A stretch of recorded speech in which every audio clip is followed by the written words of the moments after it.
A grosso modo podemos dizer que tivemos 3 fases do espiritismo em nosso planeta.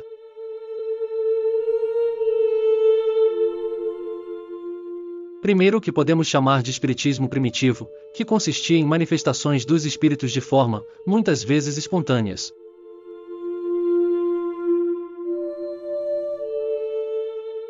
E outras vezes de formas programadas, mas sem um vínculo com a moralidade e o senso de elevação espiritual. Podemos dizer de forma até contraditória de que era o espiritismo destituído de espiritualidade, desvinculado do senso de elevação espiritual.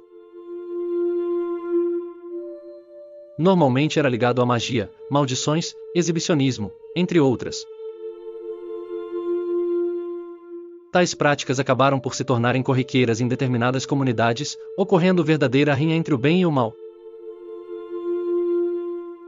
Em muitos casos, os espíritos, principalmente aqueles que desencarnaram em grande dose de sofrimento, estando assim vinculados a esse mundo material pelos laços da magia, eram convidados a participar desse ou daquele grupo, como aconteceu em grande dose nos períodos de escravidão. Allan Kardec inaugurou uma nova fase do espiritismo por meio de métodos científicos que culminaram na codificação espírita. Nesse período levantam-se as cortinas da espiritualidade e as manifestações espíritas saem do campo da magia para adentrar no campo do conhecimento racional. O espiritismo, porém, não se mostrava como religião, mas como uma ciência. Alguns atribuem o surgimento do espiritismo com os fenômenos ocorridos nos Estados Unidos com as irmãs Fox.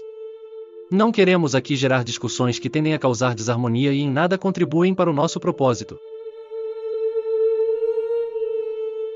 Primeiro, que as manifestações espíritas não surgem com as irmãs Fox nos Estados Unidos e tampouco com Allan Kardec na França. As manifestações espíritas existiram desde os primórdios da civilização. O que Kardec fez foi a codificação do espiritismo, tendo também cunhado o nome de espiritismo a esse movimento. Explicando melhor, Allan Kardec criou o termo espiritismo e foi o responsável pela codificação espírita. Estrito sensu, espiritismo seria o que comumente definimos de kardecismo, termo criado para dar uma ideia mais precisa, em razão de muitas religiões terem se apropriado do termo espiritismo. Voltando ao cerne de nosso estudo, podemos dizer que Allan Kardec teria inaugurado uma nova fase, que podemos até chamar de espiritismo científico. Chico Xavier, o maior médium da história da humanidade, sem ter essa pretensão, inaugura a terceira fase do espiritismo. Em parte pela sua formação católica, em parte pela sua missão inata e evolução espiritual, dá ao espiritismo uma nova visão, totalmente amparada na caridade. Sua missão maior foi a prática do bem, em detrimento do conhecimento puramente intelectual, no que pese os fartos exemplos de conhecimentos, sejam eles em línguas estrangeiras, sejam conhecimentos como economia, conhecimentos esses que estavam fora da esfera intelectual do Chico Xavier. No entanto, fundado pela psicografia de seu mentor Emmanuel, taxa o espiritismo como religião.